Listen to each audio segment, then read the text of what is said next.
रिश्ती होने करके एक वक्त ऐसा भी आया कि गुरु अंगद साहब जी नूं खडूर साहब की नगरी छड्डनी पई।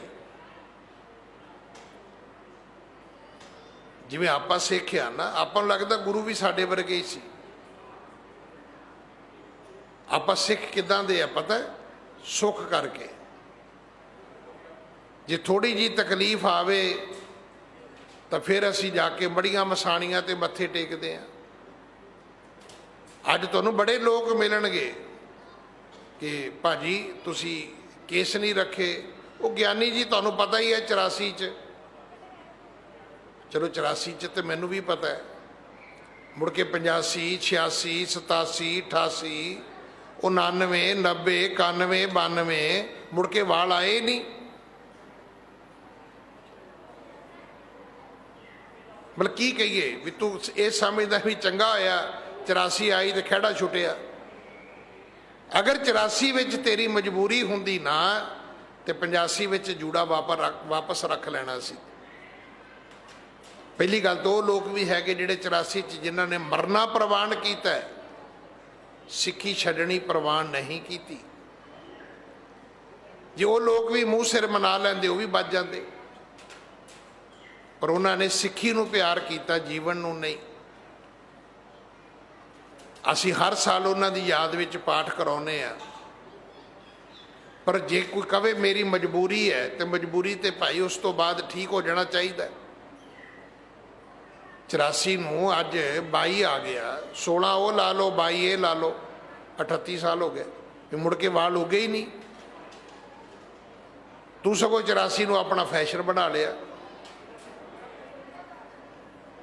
इस करके सानू नहीं पता कि साडे गुरु साहबाना ने सानू सिक्खी बख्शण वास्ते आप की कीता है। गुरु अंगद साहब महाराज चाहते तो कहते चलो ठीक है बई, जे बच्चे छड्डिया मत्था टेकिया जाता है तो चलो मैं बच्चों को घल देना, तुसी मैनू मत्था टेको।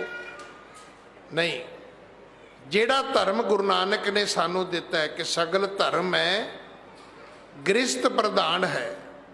आ जिहड़ा आ नगर छड्डन लगे ने ना खडूर साहब, गुरु अंगद साहब सिर्फ इस करके कि वो गृहस्थी क्यों ने। तुहाडे विच गृहस्थ की एडी वड्डी महानता है। मैं बच्चों को भी बेनती करनी चाहुंदा, कोई तो साडे विच वो लोग ने जिहड़े समझते हैं भी विआह ना कराओ तो बंदा ब्रह्म ज्ञानी हो जाता है। अद्धे तो इस करके छड़े तुरे फिरते हैं भी ब्रह्म ज्ञानी हो जाएंगे, विआह नहीं करावांगे। तो अद्धे होर अगले ब्रह्म ज्ञानी आ गए, वो कहते जी विआह की की लोड़ है, नौकरी चंगी होनी चाहिए, आमदन चंगी होनी चाहिए है। पर ये चेता रखियो 50 साल तो बाद डिप्रैशन वाली मरते हैं लोग। और जिन्होंने तुसी वेख के कहने हो कि ये रंगली दुनिया है, मैं कहना उन्हों का इतिहास पढ़ो। जिन्होंने तुसी हीरो मानते हो, स्टार मानते हो, क्योंकि गुरुआं नूं तां आपां रहबर अपना मानते नहीं। इहो जे बंदे जदों उदाहरण देणगे ना, वो टीवी 'च एक सीरीयल आया सी, वो एक कहानी आई सी, वो एक मैं नावल पढ़िया सी, मैं एक फिल्म वेखी सी, क्योंकि इन्हां दे रहबर पैगंबर तो इहो ही लोग ने। पर उन्होंने जिंदगी का अंत पढ़ के वेखो की है। 15-15 शादियां ने तो मरदे फिर डिप्रैशन नाल ने। जदों मैं छोटा जिहा हुंदा सी ना, जिन्हों उस वेले हीरो कहते सी लोग, उहदी इत्थे साउथ दे विच कोठी है, उहदे गुआंढियां नूं पुछ के वेख लो कि उस बंदे का अंत की होया। अंत ये सी भी लीटरों लीटर शराब पी के मरिया हो। कि आप चाहते हैं, और ये याद रखना, पता नहीं किन्नी क बाणी पढ़ी, किन्ना क सिमरन किया, किन्ना क गुरुद्वारे गए, जिहदे दोतरे पोतरे पड़पोतरे हैगे ने, वो इदां नहीं जे मरदा। वो न्याणे खड़ाउंदा खड़ाउंदा सोने की पौड़ी चढ़ जाता है, नाले न्याणे खड़ाउंदा रहिंदा है, बापू भी खुश ते न्याणे भी खुश, ते नाले सोने की पौड़ी चढ़ जाता है। तो जे सोने की पौड़ी चढ़ जाए तो फिर जेडे पिंड वाले लोग ने ना, वो पकाने पकूने ला के ਮਖਾਣੇ ਮਖੂਣੇ ਸੁੱਟ ਕੇ ਬਾਪੂ ਨੂੰ ਲਿਜਾਂਦੇ ਨੇ, ਤੇ ਜਿਹੜਾ ਡਿਪਰੈਸ਼ਨ ਨਾਲ ਮਰ ਗਿਆ ਉਹਦੇ ਤੇ ਭਗਾਨੇ ਕਿਸੇ ਨਹੀਂ ਜੇ ਲਾਉਣੇ। ਮੈਂ ਤਾਂ ਰੋਜ਼ ਬੇਨਤੀ ਕਰਦਾ ਵੀ ਜ਼ਰੂਰੀ ਨਹੀਂ ਵੀ ਤੁਸੀਂ ਪਾਠ ਕਰੋ ਤੇ ਬ੍ਰਹਮ ਗਿਆਨੀ ਹੁੰਨੇ ਹੋ। ਇਹ ਹੈ ਜਿਹੜਾ ਬਾਣੀ ਪੜ੍ਹੇਗਾ ਉਹਦੀਆਂ ਅੱਗੇ ਵੱਖਰੀਆਂ ਵੱਖਰੀਆਂ ਅਵਸਥਾਵਾਂ ਲਿਖੀਆਂ ਹੋਈਆਂ ਨੇ। ਉਹ ਸਾਧੂ ਵੀ ਬਣ ਸਕਦਾ ਹੈ, ਸੰਤ ਵੀ ਬਣ ਸਕਦਾ ਹੈ, ਬ੍ਰਹਮ ਗਿਆਨੀ ਵੀ ਬਣ ਸਕਦਾ ਹੈ, ਉਹ ਤੇ ਗੁਰੂ ਪਰਮੇਸ਼ਰ ਦਾ ਰੂਪ ਵੀ ਬਣ ਸਕਦਾ ਹੈ। ਪਰ ਜਿਹੜਾ ਗ੍ਰਸਤੀ ਹੈ ਉਹ ਵੀ ਪ੍ਰਵਾਨ ਹੈ,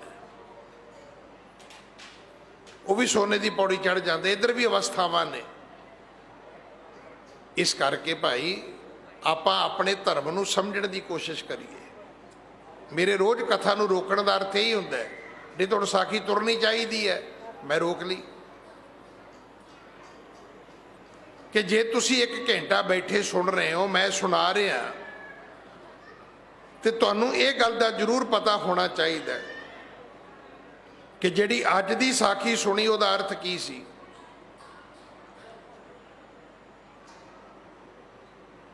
ਵੇਖੋ ਨਾ, ਸਾਰੀ ਰਾਤ ਰਮਾਇਣ ਵੇਖੀ ਤੇ ਸਵੇਰੇ ਉੱਠ ਕੇ ਪੁੱਛਦਾ ਬੰਦਾ ਵੀ ਉਹ ਸੀਤਾ ਰਾਮ ਦੀ ਕੀ ਲੱਗਦੀ ਸੀ। ਜੇ ਇੰਨਾ ਹੀ ਨਹੀਂ ਪਤਾ ਲੱਗਾ ਕਿ ਸੀਤਾ ਸ਼੍ਰੀ ਰਾਮ ਚੰਦਰ ਜੀ ਦੀ ਸੁਪਤਨੀ ਸੀ, ਉਹ ਇਹੀ ਕੁਛ ਰਿਹਾ ਹੈ। ਅੱਜ ਸਾਡੇ ਜੋ ਜਿਹਨੂੰ ਮਰਜ਼ੀ ਪੁੱਛ ਲਓ 7ਵੇਂ ਗੁਰੂ ਦਾ ਨਾਂ ਕੀ ਹੈ, ਉਹ ਕੁਝ ਹੋਰ ਹੀ ਦੱਸੀ ਜਾਂਦਾ। ਆ ਕੱਲ੍ਹ ਪਰਸੋਂ ਵੀਡੀਓ ਘੁੰਮੀ, ਤੁਸੀਂ ਸੁਣ ਹੀ ਲਈ ਹੈ। ਚੰਗੇ ਭਲੇ ਬੰਦੇ ਜਾ ਕੇ ਉੱਥੇ ਕਹੀ ਜਾਂਦੇ ਨੇ ਕਿ ਸਾਡੇ ਤੇ ਸਾਰੇ ਗੁਰੂ ਹਿੰਦੂ ਹੋਏ ਨੇ ਜੀ। ਵੇਖੋ ਜੀ, ਉਹਨਾਂ ਦੇ ਨਾਂ ਹੀ ਇੱਦਾਂ ਦੇ ਨੇ ਜੀ, ਰਾਮਦਾਸ ਹੈ ਜੀ, ਹਰੀ ਰਾਏ ਹੈ ਜੀ, ਹਰੀ ਕ੍ਰਿਸ਼ਨ ਹੈ ਜੀ। ਦੱਸੋ ਫਿਰ ਇੰਨੀ ਰਮਾਇਣ ਵੇਖਣ ਤੇ ਪੜ੍ਹਨ ਸੁਣਨ ਦਾ ਕੀ ਲਾਭ ਹੋਇਆ। ਆਪਾਂ ਆਪਣਾ ਗੁਰੂ ਇਤਿਹਾਸ ਸੁਣੀਏ, ਆਪਾਂ ਪੜ੍ਹੀਏ। ਸਾਨੂੰ ਪਤਾ ਹੋਣਾ ਚਾਹੀਦਾ ਹੈ ਅੱਜ ਦੀ ਸਾਖੀ ਦਾ ਅਰਥ ਇੰਨਾ ਹੀ ਹੈ ਕਿ ਤਪਾ ਗੁਰੂ ਅੰਗਦ ਸਾਹਿਬ ਤੇ ਦੋਸ਼ ਲਾਉਂਦਾ ਹੈ ਕਿ ਇਹ ਗ੍ਰਸਤੀ ਕਿਉਂ ਹੈ। ਉਹ ਕਹਿੰਦਾ ਜੀ ਇਹਨੂੰ ਨਗਰੀ ਚੋਂ ਕੱਢ ਦਿਓ, ਮੀਂਹ ਪੈ ਜਾਏਗਾ। ਪਿੰਡ ਦੇ ਲੋਕ ਆ ਗਏ, ਕਹਿਣ ਲੱਗੇ ਜੀ 1 ਘੜੀ ਦਾ ਵਕਤ ਹੈ ਤੁਹਾਡੇ ਕੋਲ, ਸਾਡੀ ਨਗਰੀ ਖਾਲੀ ਕਰ ਦਿਓ। ਹਾਂਜੀ। ਹੋਏ ਨ ਪਖ ਤੁਮਹਾਰੋ ਕਰਹੀ, ਜਿਸ ਤੇ ਰਹੋ ਧੀਰ ਉਰ ਧਰਹੀ। ਪਰ ਜੇ ਤੁਸੀਂ ਕਹੋ ਕਿ ਕੋਈ ਨੰਬਰਦਾਰ, ਕੋਈ ਚੌਧਰੀ ਤੁਹਾਡਾ ਪੱਖ ਕਰੇ, ਨਹੀਂ, ਅਸੀਂ ਸਾਰੇ ਫੈਸਲੇ ਕਰਕੇ ਆਏ ਆ, ਚੁੱਕੋ ਸਮਾਨ ਤੇ ਸਾਡੀ ਨਗਰੀ ਖਾਲੀ ਕਰੋ। ਹਾਂਜੀ। ਵੱਡ ਬੁੱਧਵੰਤ ਤਪਾ ਜੀ ਕਹਿਓ, ਤਿਸ ਕੋ ਬਸੇ ਤੁਮਨ ਦੁਖ ਸਹਿਓ। ਅਸੀਂ ਵੱਡੀ ਬੁੱਧੀ ਵਾਲਾ ਤੱਪੇ ਨੂੰ ਮੰਨਦੇ ਆ, ਤੇ ਤੱਪਾ ਜੀ ਨੇ ਸਾਨੂੰ ਕਿਹਾ ਕਿ ਜੇ ਅਸੀਂ ਤੁਹਾਨੂੰ ਨਗਰੀ ਤੋਂ ਕੱਢ ਦਈਏ ਤੇ ਮੀਂਹ ਪੈ ਸਕਦਾ ਹੈ। ਹਾਂਜੀ। ਕਰੀ ਗ੍ਰਾਮ ਪਰ ਕਿਰਪਾ ਵਡੇਰ, ਜਤਨ ਬਤਾਇਓ ਬਰਖਾ ਕੇਰ।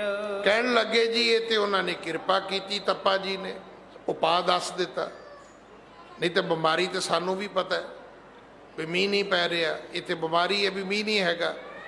ਉਹਨਾਂ ਨੇ ਸਾਨੂੰ ਇਹਦਾ ਇਲਾਜ ਦੱਸ ਦਿੱਤਾ ਕਿ ਮੀਂਹ ਤਾਂ ਨਹੀਂ ਪੈ ਰਿਹਾ ਕਿ ਇੱਕ ਗ੍ਰਸਤੀ ਲਹਿਣਾ ਖੱਤਰੀ ਗੁਰੂ ਅੰਗਦ ਬਣ ਕੇ ਬੈਠਾ ਹੈ, ਮੱਥੇ ਟਿਕਾਉਂਦਾ ਹੈ, ਚੜਾਵੇ ਲੈਂਦਾ ਹੈ, ਤੇ ਜਿਸ ਪਿੰਡ ਦੇ ਵਿੱਚ ਕੋਈ ਗ੍ਰਸਤੀ ਗੁਰੂ ਬਣ ਕੇ ਬਵੇਗਾ ਉਸ ਪਿੰਡ ਨੂੰ ਪਾਪ ਤਾਂ ਲੱਗੇਗਾ ਹੀ ਲੱਗੇਗਾ।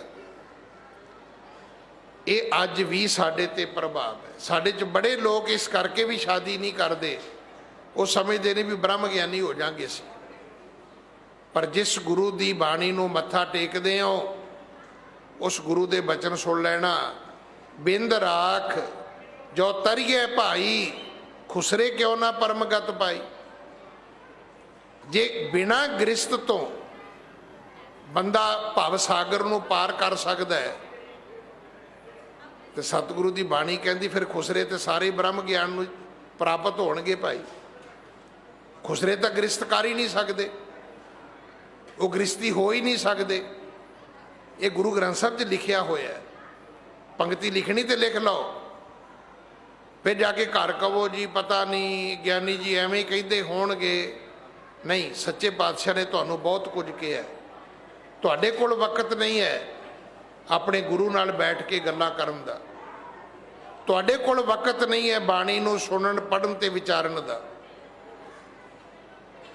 ਬਿੰਦ ਰਾਖ ਜੋ ਤਰੀਏ ਭਾਈ, ਖੁਸਰੇ ਕਿਉਂ ਨਾ ਪਰਮਗਤ ਪਾਈ। ਹੁਣ ਉਹ ਕਹਿੰਦੇ ਜੀ ਸਾਨੂੰ ਤੇ ਤੱਪਾ ਜੀ ਨੇ ਬੜਾ ਪਰਉਪਕਾਰ ਕੀਤਾ, ਨਹੀਂ ਤਾਂ ਅਸੀਂ ਤਾਂ ਸ਼ਾਇਦ ਸਾਰੀ ਉਮਰ ਇਸ ਪਾਪ ਸਰਾਫ ਦੇ ਵਿੱਚ ਹੀ ਖਤਮ ਹੋ ਜਾਂਦੇ। ਹਾਂਜੀ। ਨਈ ਰੀਤ ਤੁਮਣੇ ਇਹ ਧਰੀ, ਨਹਿ ਗ੍ਰਸਤੀ ਨਹਿ ਫਕੀਰੀ ਕਰੀ। ਇਹ ਨਵੀਂ ਰੀਤ ਹੈ। ਗੁਰੂ ਅੰਗਦ ਸਾਹਿਬ ਨੂੰ ਕਹਿੰਦੇ ਵੀ ਇਹ ਤੁਹਾਡੀ ਨਵੀਂ ਰੀਤ ਹੈ। ਨਾ ਤੁਸੀਂ ਫਕੀਰ ਹੋ, ਫਕੀਰ ਹੁੰਦੇ ਤੇ ਘਰ ਪਰਿਵਾਰ ਛੱਡ ਦਿੰਦੇ, ਤੇ ਜੇ ਤੁਸੀਂ ਗ੍ਰਸਤੀ ਹੁੰਦੇ ਤੇ ਫਿਰ ਤੁਸੀਂ ਫਕੀਰੀ ਨਹੀਂ ਸੀ ਕਰਨੀ, ਪਖੰਡ ਨਹੀਂ ਸੀ ਕਰਨਾ, ਫਿਰ ਆਪਣਾ ਤੁਸੀਂ ਵੀ ਸਾਡੇ ਵਾਂਗ ਖੇਤੀਬਾੜੀ ਕਰਕੇ ਬੱਚੇ ਪਾਲਦੇ। ਹਾਂਜੀ। ਇਸੀ ਦੋਸ਼ ਤੇ ਘਨ ਨਹਿ ਆਵੈ, ਰਿਖੀ ਸ਼ੁਸ਼ਕ ਨੀਰ ਨਾ ਬਰਖਾਵੈ। ਇਸੇ ਕਰਕੇ ਬੱਦਲ ਨਹੀਂ ਆ ਰਿਹਾ, ਇਸੇ ਕਰਕੇ ਮੀਂਹ ਨਹੀਂ ਪੈ ਰਿਹਾ, ਇਸੇ ਕਰਕੇ ਸਾਡੀ ਖੇਤੀਬਾੜੀ ਸੁੱਕ ਰਹੀ ਹੈ। ਹਾਂਜੀ। ਪੰਚਾਇਤ ਪਤ ਹੈ ਇਸ ਗ੍ਰਾਮ, ਸੋ ਸਭ ਕਹਿ ਨਿਕ ਸੋ ਤਜ ਧਾਮ। ਸਾਡੇ ਪੰਚਾਇਤ ਦੇ ਪਤੀ ਨੇ, ਮੁਖੀ ਨੇ, ਚੌਧਰੀ ਨੇ ਵੀ ਸਾਨੂੰ ਇਹ ਫੈਸਲਾ ਕਰਕੇ ਘੱਲਿਆ ਹੈ ਕਿ ਜਾਓ ਇਸ ਲਹਿਣੇ ਖੱਤਰੀ ਨੂੰ ਜਿਹੜਾ ਗੁਰੂ ਅੰਗਦ ਬਣ ਕੇ ਬੈਠਾ ਹੈ, ਇਹਨੂੰ ਬਿਨਾਂ ਦੇਰੀ ਤੋਂ ਪਿੰਡ ਦੇ ਵਿੱਚੋਂ ਕੱਢਣਾ ਕਰੋ। ਹਾਂਜੀ। ਸੁਣ ਕੈ ਸ਼੍ਰੀ ਗੁਰ ਅੰਗਦ ਕਹਿਓ, ਬਾਸ ਹਮਾਰ ਕਾਲ ਚਿਰ ਰਹਿਓ। ਤੇ ਗੁਰੂ ਅੰਗਦ ਸਾਹਿਬ ਕਹਿਣ ਲੱਗੇ ਵੀ ਪੁਰਖੋ, ਚਲੋ ਅੱਜ ਮੀਂਹ ਨਹੀਂ ਪਿਆ, ਇਸ ਮਹੀਨੇ ਨਹੀਂ ਪਿਆ, ਪਰ ਸਾਨੂੰ ਤੇ ਰਹਿੰਦਿਆਂ ਨੂੰ 12-13 ਸਾਲ ਹੋ ਗਏ, ਹਰ ਸਾਲ ਮੀਂਹ ਪੈਂਦਾ ਹੀ ਹੈ। ਜੇ ਸਾਡੇ ਕਰਕੇ ਮੀਂਹ ਨਾ ਪੈਂਦਾ ਤੇ ਪਿਛਲੇ 12-13 ਸਾਲ ਕਿਉਂ ਪੈਂਦਾ ਰਿਹਾ? ਹੁਣ ਅਚਾਨਕ ਕੀ ਕਾਰਨ ਬਣ ਗਿਆ? ਹੁਣ ਇਹ ਜਿਹੜੀਆਂ ਲੌਜਿਕ ਨੇ, ਦਲੀਲਾਂ ਨੇ, ਅਪੀਲਾਂ ਨੇ, ਗੱਲਾਂ ਨੇ, ਵਿਚਾਰ ਨੇ, ਗੋਸ਼ਟ ਨੇ, ਇਹ ਸਿਆਣਿਆਂ ਬੰਦਿਆਂ ਦਾ ਸਬਜੈਕਟ ਹੈ। ਇਹ ਮੂਰਖਾਂ ਨਾਲ ਨਾ ਕਰਿਓ। ਮੂਰਖਾਂ ਨਾਲ ਗੱਲਾਂ ਬਾਤਾਂ ਕਰੋਗੇ ਤੇ ਉਹਨਾਂ ਦੇ ਸਿਰ ਤੋਂ ਲੰਘ ਜਾਣਗੀਆਂ। ਹਾਂਜੀ। ਨਿਤ ਬਰਖਾ ਬਰਖਤ ਕ੍ਰਿਖ ਹੋਈ, ਹਮਰੋ ਦੋਸ਼ ਕਹੈ ਕਿਮ ਕੋਈ। ਹਰ ਸਾਲ ਮੀਂਹ ਪੈਂਦਾ ਹੈ, ਹਰ ਸਾਲ ਖੇਤੀਬਾੜੀ ਹੁੰਦੀ ਹੈ, ਹਰ ਸਾਲ ਤੁਸੀਂ ਸੁਖੀ ਵਸਦੇ ਹੋ ਭਾਈ, ਤੇ ਐਤਕਾਂ ਦੀ ਵਾਰੀ ਕੀ ਹੋ ਗਿਆ ਕਿ ਤੁਸੀਂ ਸਾਡੇ ਤੇ ਹੀ ਦੋਸ਼ ਲਾ ਦਿੱਤਾ। ਹਾਂਜੀ। ਪੁਰਸਨ ਕੇ ਕਰਮਨ ਅਨਸਾਰ, ਸੁਖ ਦੁਖ ਉਪਜਤ ਬਾਰੰਬਾਰ। ਇਸ ਕਰਕੇ ਜਿਹੜੇ ਦੁੱਖ ਤੇ ਸੁੱਖ ਹੁੰਦੇ ਨੇ ਇਹ ਕਿਸੇ ਦੂਸਰੇ ਦੇ ਕਰਕੇ ਨਹੀਂ ਹੁੰਦੇ, ਇਹ ਆਪਣੇ ਕਰਮਾਂ ਕਰਕੇ ਹੁੰਦੇ ਨੇ। ਇਹ ਗੁਰਬਾਣੀ ਦਾ ਤਾਤਪਰਜ ਹੈ, ਨਿਚੋੜ ਹੈ। ਜੇ ਤੁਸੀਂ ਦੁਖੀ ਹੋ ਤਾਂ ਤੁਹਾਡੇ ਇਹ ਕਰਮ ਨੇ, ਮੈਂ ਦੁਖੀ ਹਾਂ ਤੇ ਮੇਰੇ ਇਹ ਕਰਮ ਨੇ। ਦੇਖੋ ਮੇਰੇ ਨਾਲ ਵੀ ਵਾਪਰਦਾ। ਜੇ ਮੈਂ ਕਹਾਂ ਨਾ ਵੀ ਅੱਜ ਤੇ ਯਾਰ ਬੜੀ ਬੇਇੱਜ਼ਤੀ ਹੋਈ, ਤੇ ਫਿਰ ਆਪ ਹੀ ਸੋਚ ਲਈਦਾ ਵੀ ਉਨੀ ਕੀ ਹੋਈ ਜਿੰਨੀ ਕੁ ਭਾਗਾਂ 'ਚ ਜ਼ਿਆਦੀ ਤੇ ਨਹੀਂ ਹੋਈ। ਹੁਣ ਮੈਂ ਕਹਾਂ ਵੀ ਅੱਜ ਤੇ ਬੜੀ ਇੱਜ਼ਤ ਹੋਈ, ਤੇ ਉਨੀ ਕੀ ਹੋਈ ਜਿੰਨੀ ਕੁ ਭਾਗਾਂ 'ਚ। ਅਸੀਂ ਦੁੱਖ ਤੇ ਸੁੱਖ, ਮਾਣ ਅਪਮਾਨ ਓਨਾ ਹੀ ਭੋਗਦੇ ਹਾਂ ਜਿੰਨਾ ਸਾਡੇ ਭਾਗਾਂ 'ਚ ਹੈ। ਆਪਣੇ ਕਰਮਾਂ ਤੋਂ ਵੱਧ। ਵੇਖੋ ਮੈਂ ਬਹੁਤ ਵਾਰੀ ਬੇਨਤੀ ਕੀਤੀ, ਕਿੰਨੀ ਵੱਡੀ ਮਹਾਭਾਰਤ ਹੋਈ ਹੈ। ਕਿ ਆਪ ਜੀ ਨੂੰ ਪਤਾ ਹੈ ਕਿ ਮਹਾਭਾਰਤ ਦੇ ਵਿੱਚ ਉਸ ਯੁੱਗ ਦੇ ਅਵਤਾਰ ਨੇ ਇੱਕ ਗ੍ਰੰਥ ਲਿਖਿਆ ਹੈ, ਜਿਵੇਂ ਕਹਿ ਲਈ ਇੱਕ ਗ੍ਰੰਥ ਉਚਾਰਿਆ, ਉਹਨੂੰ ਕਹਿੰਦੇ ਨੇ ਗੀਤਾ। ਹੁਣ ਗੀਤਾ ਦਾ ਇੱਕ ਉਪਦੇਸ਼ ਹੈ।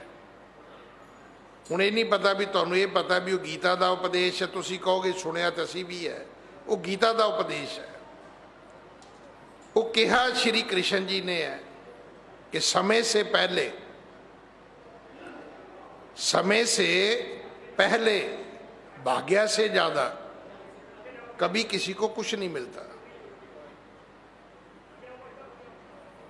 ਜਿੰਨਾ ਮਿਲਣਾ ਹੈ ਔਰ ਜਦੋਂ ਮਿਲਣਾ ਹੈ ਉਦੋਂ ਹੀ ਮਿਲਣਾ ਹੈ, ਟਾਈਮ ਤੋਂ ਪਹਿਲਾਂ ਤੇ ਆਪਣੇ ਕਰਮ ਤੋਂ ਜ਼ਿਆਦਾ ਕਿਸੇ ਨੂੰ ਕੁਝ ਨਹੀਂ ਮਿਲਦਾ। ਮਤ ਸੋਚੋ ਕਿ ਮੈਂ ਅਮੀਰ ਨਹੀਂ ਤਾਂ ਆਪਣੇ 'ਚ ਹੁੰਦਾ ਹੀ ਹੈ, ਉਦੋਂ ਮੈਂ ਆਹ ਕਰ ਲੈਂਦਾ, ਉਦੋਂ ਮੈਂ ਪੜ੍ਹ ਲੈਂਦਾ, ਉਦੋਂ ਮੈਂ ਆਹ ਜ਼ਮੀਨ ਲੈ ਲੈਂਦਾ, ਮੈਨੂੰ ਮਿਲਦੀ ਸੀ, ਆਹ ਨਾਲ ਦੀ ਕੋਠੀ ਮਿਲਦੀ ਸੀ। ਵੀ ਤੇਰੇ ਭਾਗਾਂ ਦੀ ਹੁੰਦੀ ਤੇ ਮਿਲ ਜਾਂਦੀ। ਕਈ ਸਾਡੇ ਬਜ਼ੁਰਗ ਅੱਜ ਵੀ ਮਰ ਗਏ। ਸਾਡੇ ਜੀ ਪਾਕਿਸਤਾਨ ਦੇ ਵਿੱਚ ਚੁਬਾਰੇ ਹੁੰਦੇ ਸੀ, ਵੀ ਜੇ ਤੁਹਾਡੇ ਹੁੰਦੇ ਤੇ ਤੁਸੀਂ ਉੱਥੇ ਰਹਿ ਲੈਂਦੇ। ਉਹ ਬਣਾਉਣੇ ਤੁਹਾਡੇ ਭਾਗਾਂ ਵਿੱਚ ਸੀ, ਰਹਿਣਾ ਕਿਸੇ ਹੋਰ ਦੇ ਭਾਗਾਂ ਵਿੱਚ ਸੀ।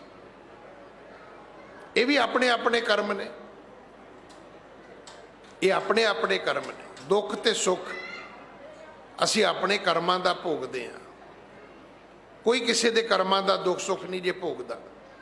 ਸੱਚੇ ਪਾਤਸ਼ਾਹ ਨੇ ਸਮਝਾਇਆ ਕਿ ਭਾਈ ਆਪਣੇ ਕਰਮਾਂ ਦਾ ਦੁੱਖ ਸੁੱਖ ਹੁੰਦਾ ਹੈ। ਵੀ ਜੇ ਮੀਂਹ ਨਹੀਂ ਪਿਆ ਤੇ ਇਹਦੇ ਵਿੱਚ ਤੁਹਾਡੇ ਆਪਣੇ ਮਾੜੇ ਕਰਮ ਹੋਣਗੇ, ਤਾਂ ਤੁਸੀਂ ਲਿਆ ਕੇ ਸਾਰਾ ਦੋਸ਼ ਸਾਡੇ ਤੇ ਲਾ ਦਿੱਤਾ। ਕਬ ਹੂੰ ਸੁਖੀ ਕਬੈ ਦੁਖ ਪਾਵੈ, ਜਿਮਨ ਇਸ ਦਿਨ ਆਵਤ ਪੁਨ ਜਾਵੈ। ਸੱਚੇ ਪਾਤਸ਼ਾਹ ਕਹਿਣ ਲੱਗੇ ਜਿਵੇਂ ਭਾਗ ਹੁੰਦੇ ਨੇ ਇਵੇਂ ਦੁੱਖ ਵੀ ਆਉਂਦੇ ਨੇ, ਸੁੱਖ ਵੀ ਆਉਂਦੇ ਨੇ। ਦੁੱਖ ਵੀ ਚਲੇ ਜਾਂਦੇ ਨੇ, ਸੁੱਖ ਵੀ ਚਲੇ ਜਾਂਦੇ ਨੇ। ਇਸ ਚੀਜ਼ਾਂ ਸਥਿਰ ਨਹੀਂ ਹੈਗੀਆਂ, ਸਦਾ ਵਾਸਤੇ ਕੁਝ ਨਹੀਂ ਹੈਗਾ। ਮਤ ਕੋਈ ਸੋਚੇ ਵੀ ਮੈਂ ਸੁਖੀ ਹਾਂ, ਮੈਂ ਸਾਰੀ ਉਮਰ ਸੁਖੀ ਰਵਾਂਗਾ। ਨਹੀਂ। ਕੋਈ ਕਵੇ ਜੀ ਮੈਂ ਦੁਖੀ ਹਾਂ, ਮੈਂ ਸਾਰੀ ਉਮਰ ਦੁਖੀ ਰਵਾਂਗਾ। ਨਹੀਂ, ਜ਼ਰੂਰੀ ਨਹੀਂ ਹੈ। ਕੀ ਪਤਾ ਰੱਬ ਨੇ ਕਦੋਂ ਤੇਰੇ ਭਾਗ ਬਦਲ ਦੇਣੇ ਨੇ, ਕਦੋਂ ਕਰਮ ਬਦਲ ਦੇਣੇ ਨੇ ਭਾਈ। ਰਾਉ ਰੰਕ ਕੇ ਏਕ ਸਮਾਨ, ਉਪਜਤ ਹੈ ਅਵਸ਼ ਨਹਿ ਹਾਨ। ਰਾਓ ਤੇ ਰੰਕ ਇੱਕ ਵਰਗੇ ਹੁੰਦੇ ਨੇ, ਸਾਰੇ ਰੱਬ ਦੇ ਬੰਦੇ ਨੇ। ਨਿਰ ਧਨ ਸਰ ਧਨ ਦੋਨੋਂ ਭਾਈ। ਰੱਬ ਕੀ ਕਲਾ ਪ੍ਰਭ ਕੀ ਕਲਾ ਨਾ ਮੇਟੀ ਜਾਏ। ਨਿਰ ਧਨ ਸਰ ਧਨ ਦੋਨੋਂ ਭਾਈ। ਇੱਕ ਭਰਾ ਅਮੀਰ ਹੈ, ਇੱਕ ਗਰੀਬ ਹੈ। ਇਹ ਪ੍ਰਭੂ ਦੀ ਕਲਾ ਹੈ, ਇਹ ਰੱਬ ਦੀ ਸ਼ਕਤੀ ਹੈ, ਇਹਨੂੰ ਕੋਈ ਮੇਟ ਨਹੀਂ ਸਕਦਾ। ਹਾਂਜੀ। ਸੁਖ ਹੋਏ ਹਰ ਖਾਏ ਹਕਾਰਤ, ਅਦਕ ਅਹੰਤਾ ਆਪਣੀ ਧਾਰਤ। ਸੁਖ ਹੋਵੇ ਬੰਦਾ ਹੰਕਾਰ ਕਰਦਾ, ਉਹਨੂੰ ਆਪਣੀ ਹਉਮੈ ਬਣਾ ਲੈਂਦਾ। ਦੁੱਖ ਹੋਵੇ ਤੇ ਆਪਣੇ ਮਾੜੇ ਕਰਮ ਸਮਝਦਾ। ਇੰਨੀ ਗੱਲ ਗੁਰੂ ਅੰਗਦ ਸਾਹਿਬ ਨੇ ਕਹੀ ਤੇ ਪਿੰਡ ਵਾਲੇ ਪਤਾ ਕੀ ਕਹਿੰਦੇ? ਕਹਿੰਦੇ ਵੇਖ ਅਸੀਂ ਤੇਰਾ ਗਿਆਨ ਲੈਣ ਨਹੀਂ ਆਏ, ਆ ਸਾਨੂੰ ਗੱਲਾਂ ਬਾਤਾਂ 'ਚ ਨਾ ਉਲਝਾ, ਕਿਉਂਕਿ ਅੱਜ ਹੁਣ ਸਮਾਂ ਸਮਾਪਤ ਹੈ। ਅਗਲੀ ਕਥਾ ਸੱਚੇ ਪਾਤਸ਼ਾਹ ਕਿਰਪਾ ਕਰਨ ਆਪਾਂ ਕੱਲ ਗੁਰੂ ਕੀ ਗੋਦ ਵਿੱਚ ਬੈਠ ਕੇ ਸੁਣੀਏ।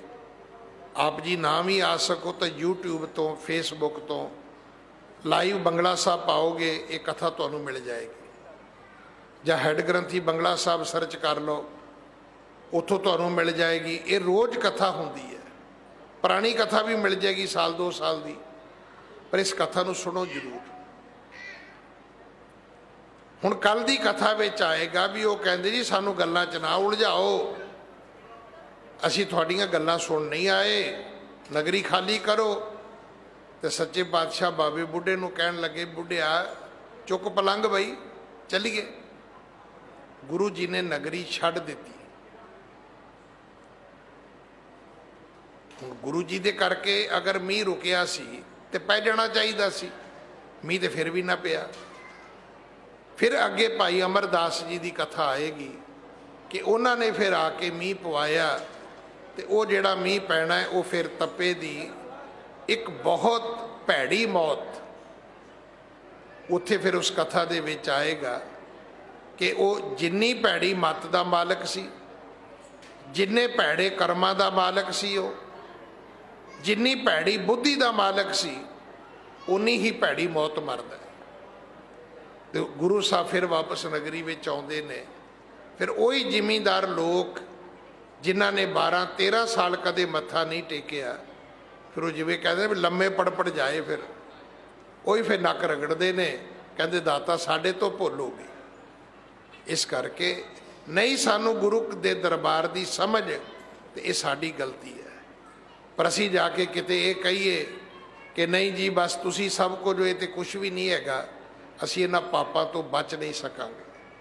सानू बहुत वड्डे पाप लगणगे जे असी गुरु घर की महिमा नूं, वडियाई नूं किसी अपने दुनियावी मूर्खता करके, किसी लालच करके अगर घटावांगे तो असी बख्शे नहीं जावांगे। भुल्लां बख्शो जी, फतेह बुलाओ। वाहिगुरु जी का खालसा, वाहिगुरु जी की फतेह।